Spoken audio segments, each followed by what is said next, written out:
there's a lot of like, you should leave a normal life as possible and invest in these other things so you don't end up robbing a liquor store or whatever.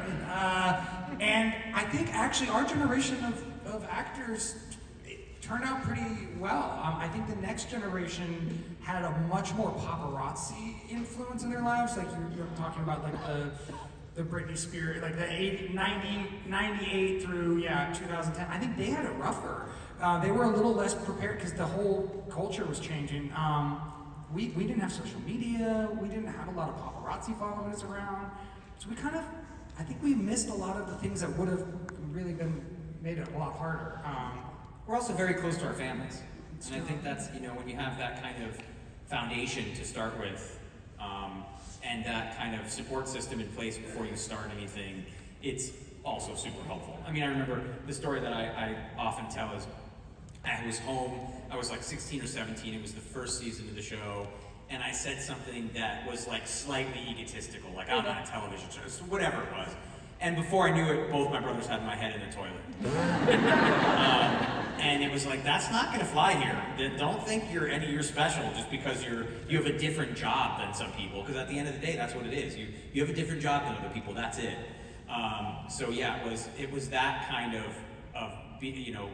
structure to be grounded that I think, I'll speak for myself, that really helped me the most. And my parents, like Ryder said, my parents are always, hey mom, I just signed a deal to do a new movie. That's great, but when that's done, are you gonna go to college? Or are you gonna, what do you wanna study? That was always a big conversation in our house. So I think things like that were important, and especially when you're young, what you do tends to become your entire identity. So if you can have the moment of being an actor is what I do, not who I am, it makes a very big difference in your life.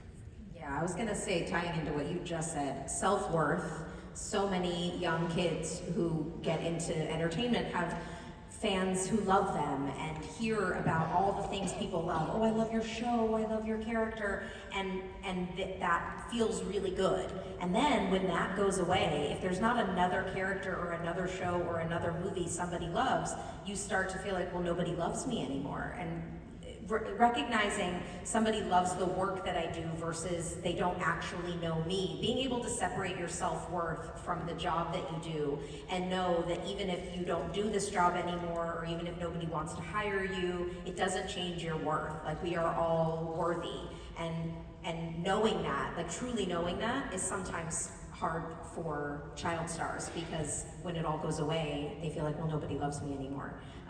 And I think for us, who had families that really encouraged us, I mean, my mom also was the same way. She'd be like, you may be on Boy Meets World Monday through Friday, but on Saturday you pick up the dog poop. It's in the backyard.